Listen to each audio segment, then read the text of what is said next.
desconocía cifras de feminicidio en México y son cuanto menos impactantes y preocupantes también.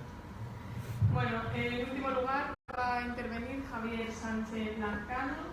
Él es profesor investigador de tiempo completo de la Universidad Autónoma del Estado de Hidalgo y juez de control del Tribunal Superior de Justicia de este mismo Estado. Sus principales líneas de investigación son derechos fundamentales y el derecho procesal penal, en las que tienen varias publicaciones. Asimismo, como méritos, es preciso destacar que es coordinador de la maestría en Derecho Penal de la Universidad Autónoma del Estado de Hidalgo y líder también de la red CODAES de SCAES de investigación con la Universidad de Guadalajara y la Universidad de Colima. Sin más, tienes la palabra. Gracias. Muchísimas gracias. Quiero agradecer en primer lugar la atenta invitación por parte del doctor Lorenzo Bujo Sabadell y la profesora Marta del Pozo Pérez a este congreso. Para mí me congratula bastante estar con ustedes el día de hoy. Y, ¿Tiene ponencia? Sí. ¿Está? Sí. Bueno. Bien, y precisamente el día de hoy quisiera platicar con ustedes de manera muy concisa algunos aspectos. Y básicamente es algo que ya hemos estado abundando desde el día de ayer relativo a la inconveniencia de que los menores de edad vayan a declarar a un tribunal de enjuiciamiento, vayan a declarar a juicio oral, por todas las implicaciones que esto conlleva y vaya, muchas cuestiones que se han dado. En ese sentido, quisiera yo hacer un preámbulo respecto a lo que ha significado de manera muy breve la implementación del sistema de justicia penal de corte acusatorio en México, y ha significado un cambio de paradigma. ¿Por qué digo un cambio de paradigma? Porque ha significado cambiar de trabajar con reglas, trabajar con disposiciones, trabajar con trámites, como dice Alberto Binder, y ahora trabajar con principios. Y sabemos que trabajar con reglas y con principios es algo distinto, porque las reglas se van a excluir unas a otras, los principios no. Los principios tienen que ponderarse precisamente a través de un test de proporcionalidad. Y en ese sentido, quiero nada más poner un ejemplo. Cuando hablamos del principio de inmediación, a veces tendemos a considerarlo como una regla, como algo absoluto, como algo que en todos los casos necesariamente la prueba tiene que desahogarse frente al tribunal de enjuiciamiento. Y me parece que no, me parece que hay casos en los cuales hay que hacer esa excepción, porque esa es una característica de los principios, que no son absolutos, que no son reglas. Y por eso es que es lo que significa en México. Ahora bien, establecido lo anterior de que ahora trabajamos con principios que deben de ponderarse y que debe de analizarse cada caso en específico, quiero plantear el siguiente tema, que es que hay cuestiones que se dan en la práctica que se pueden resolver a través de una reforma de cuestiones de ley oferenda o a través de una interpretación de la ley. La tesis que hoy sostengo a través de esta ponencia es que en el caso mexicano lo que necesitamos únicamente es interpretar adecuadamente la ley, y que mediante esa interpretación podemos dar cabida a que los menores de edad, específicamente víctimas de violencia de género, no tengan que acudir ante los tribunales de enjuiciamiento a declarar. Esa es la hipótesis que yo planteo y que debe de partirse de una interpretación del artículo 304 del Código Nacional de Procedimientos Penales, bajo una premisa importante, que la ley está para servir al hombre y no el hombre a la ley. En ese sentido, y sentadas estas bases, ya hemos coincidido en estos días que el hecho de que incorporemos a las niñas, a los niños, a los adolescentes, a los procesos judiciales, trae ciertas cuestiones negativas. Emociones negativas derivadas del contacto con el sistema judicial. A lo mejor para nosotros es normal entrar a unas instalaciones de un tribunal y no pasa absolutamente nada. Para los menores de edad no es lo mismo. Para los menores de edad entrar, ver policías, ver personas con traje, eso les impacta, eso ya les está estresando. Y todavía no estamos hablando del momento en que el menor llega y se enfrenta con un tribunal de enjuiciamiento. El espacio judicial aumenta el estrés y disminuye la capacidad para aportar testimonio. Lo peor de todo esto es de que precisamente ese estrés que tiene el menor de edad al declarar ante el tribunal de enjuiciamiento, y que, como lo dicen los estudios, disminuye su capacidad para aportar testimonio, muchas de las ocasiones es tomada en cuenta por parte de los tribunales de enjuiciamiento o las salas de apelación como una razón para quitarle valor probatorio. Entonces, esa también es otra cuestión, ¿no? El tema de la retractación, el hecho de dar valor probatorio únicamente cuando el menor de edad va a declarar ante el tribunal de enjuiciamiento y quitarle todo valor convictivo a lo que dijo antes, pues esto aumenta el peligro de la retractación. Los menores de edad, hay estudios, hay varios casos resueltos en Colombia, en la misma Unión Europea, en varios países, en los cuales es común que los menores son convencidos por parte de los familiares de que se retracte, de que digan que no ocurrió el hecho. Porque incluso el mismo menor se siente mal, el menor de edad se siente mal por el hecho de que su tío, su abuelo, su padre esté en la cárcel, ¿no? Y muchas de las veces le dicen, por tu culpa está en la cárcel, ¿no?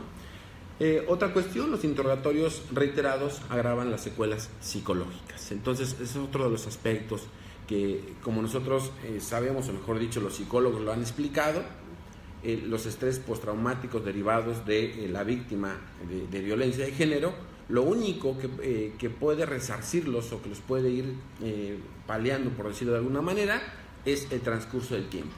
Y bueno, a través de los interrogatorios hacemos que el menor de edad recuerde y lo estamos revictimizando. Todo esto es lo que afecta.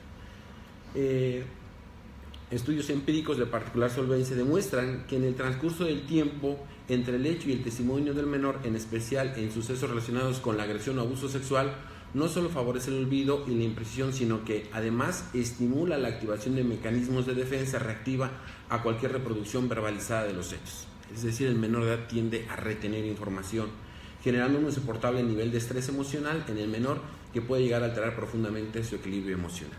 Es decir, en síntesis, tenemos desventajas desde el punto de vista procesal porque la información que aporta el menor de edad puede variar, puede aparentemente, yo digo, no ser consistente aparentemente, y por otra parte también los temas de estrés emocional que le va a afectar. Y reitero, lo más grave, lo más complicado es que a veces queremos que los menores de edad declaren con la exactitud de un mayor de edad, de un adulto, y entonces esa inexactitud propia del menor de edad, esa reticencia, porque no es fácil que un niño venga a hablar de un abuso sexual ante 3 jueces desconocidos, con toga, con traje, con corbata, y evidentemente lo peor es que muchas de las veces esas cuestiones se toman para quitarle valor probatorio, y hay algunas sentencias en las cuales se genera así.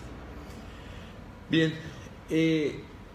y bueno, hicimos un estudio por parte de la red, estamos trabajando sobre qué es lo que está pasando, o sea, ¿por qué no estamos recabando la declaración del menor de edad como prueba anticipada? ¿Por qué no? ¿Y qué está ocurriendo?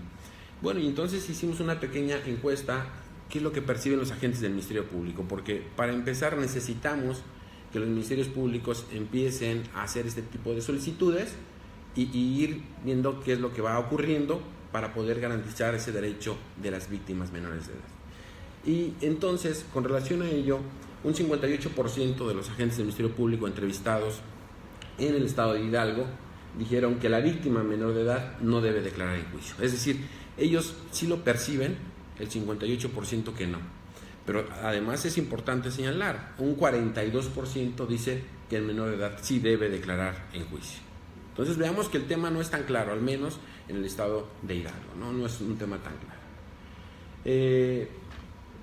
Les preguntamos a los ministerios públicos si ellos creían que los jueces podrían aceptar la declaración del menor de edad como una prueba anticipada.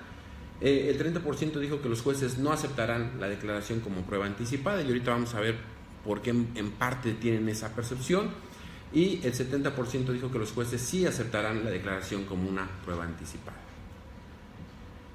Y aquí el dato más importante, ¿por qué razón? Porque dirán, bueno, ¿y por qué no se está hablando de eso? ¿Por qué no se habla de que hay que considerarlo en la legislación mexicana? Un 3% ha visto desahogar la declaración de la víctima como prueba anticipada, y un 97% no la ha visto desahogar la declaración de la víctima de violencia de género como prueba anticipada. ¿Qué significa esto? Estos datos que nos aportan, pues que en la mayoría de los casos los menores de edad tienen que ir a declarar al tribunal de enjuiciamiento, tal vez en salas auxiliares, en salas anexas, a través de medios audiovisuales, pero tienen que ir a declarar. Y el problema no solamente es que vayan a declarar, sino que van a declarar después de un año, que es cuando se está llevando más o menos el juicio, y bueno, todo el estrés que esto implica. En ese sentido, lo que nosotros creemos es que es necesario hacer una interpretación del artículo 304 del Código Nacional de Procedimientos Penales, 149 del Código Nacional de Procedimientos Penales, el cual establece que antes de la audiencia de juicio las partes podrán solicitar al juez de control se desahogue como prueba anticipada la declaración cuando se estime que el testigo no podrá concurrir a la audiencia de juicio y nos da 3 supuestos este artículo. Dice, la persona no va a poder ir a juicio porque vive en el extranjero. 2, por un motivo que hiciera temer su muerte, y en el que yo considero que puede entrar la hipótesis del menor de edad es por el estado de salud o incapacidad física o mental que le impidiese declarar. En ese sentido, siempre pensamos cuando hablamos de salud, una visión reduccionista que únicamente se refiere a la salud física, ¿no? Que la persona no va a poder llegar al tribunal. Me parece que la interpretación que habría que darle a esta parte, que ese estado de salud, como su propio concepto lo define, no solamente es la salud física, sino también la salud psicológica. Que el hecho de que nosotros llevemos a declarar a un menor de edad después de un año y que lo llevemos ante un tribunal de enjuiciamiento, si acaso con una asistencia psicológica, le vamos a generar daños irreversibles, lo vamos a revictimizar. Entonces, considero que en este caso la ley está, me parece que solamente hay que interpretarla y eso es lo que estamos proponiendo, ¿no? Y en ese sentido, recuerdo mucho siempre una frase de precisamente un español, Gumersindo de Azcárate: más vale tener buenos jueces y leyes malas que leyes buenas y jueces malos. Y precisamente se refiere a la importancia de la interpretación de la ley para poder arribar a conclusiones, ¿no? Bien, ¿qué es lo que está ocurriendo con relación a la recepción de la víctima en juicio oral? Bien, hay casos en los cuales no va a poder comparecer y existe la incapacidad para declarar. Cuando se trata de menores de edad cuya precisamente edad no les permite transmitir información, pues en esos casos no va a ser posible llevarlo y entonces tendrá que hacerse uso de pruebas indirectas, ¿no?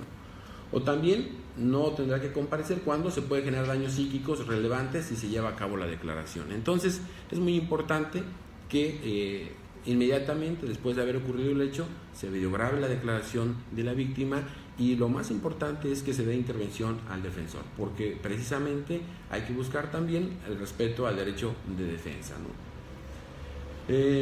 Prueba anticipada, práctica la prueba en el momento psicológico oportuno. Entonces podemos recabar la declaración de la víctima menor de edad como una prueba anticipada y las grandes ventajas que puede traer esto: una es no vamos a revictimizar, 2, vamos a dar el derecho de defensa porque se va a desahogar ante un juez de control, va a estar presente la defensa y además los hechos van a estar recientes, entonces va a ser más fidedigna la información.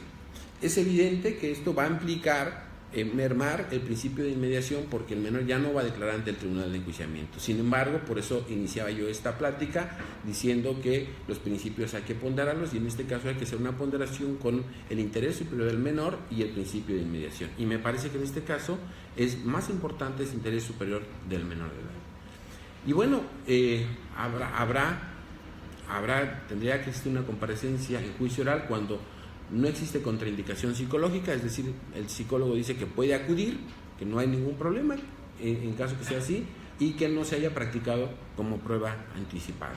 Creo que esa parte es muy importante y que lo que nos va a permitir esta interpretación del Código Nacional de Procedimientos Penales es aumentar las declaraciones de los menores de edad víctimas de violencia de género como una prueba anticipada. Me queda claro que muchas de las veces lo que esperamos es que la ley nos obligue, pero creo que si nosotros esperamos a que la ley nos vaya diciendo paso por paso que tenemos que hacer, entonces llegará un momento en que no necesitaríamos personas que estén como operadores jurídicos, sino más bien máquinas. Y entonces creo que lo importante del derecho es la interpretación y el uso racional que de las leyes debe de hacer el intérprete y en este caso los juzgadores, para dar cabida a recabar estas declaraciones como prueba anticipada y bueno, no generar esa revictimización. Hay varios casos en los cuales ya los organismos internacionales se han pronunciado en el sentido de que hacerlo de esta manera no viola de ninguna manera ni el derecho de defensa ni el principio de inmediación, porque el derecho al contradictorio está garantizado si en etapas previas a juicio se permite a la defensa contraexaminar a ese menor de edad, e incluso pues con mayor objetividad, porque tiene tiene los hechos están cerca y tiene mayor precisión en los mismos. Esta es la parte más importante, y bueno, y yo soy partidario de que lo más fundamental es que me pueda ayudar a entender y no aburrirlos mucho. Espero que haya quedado clara la idea.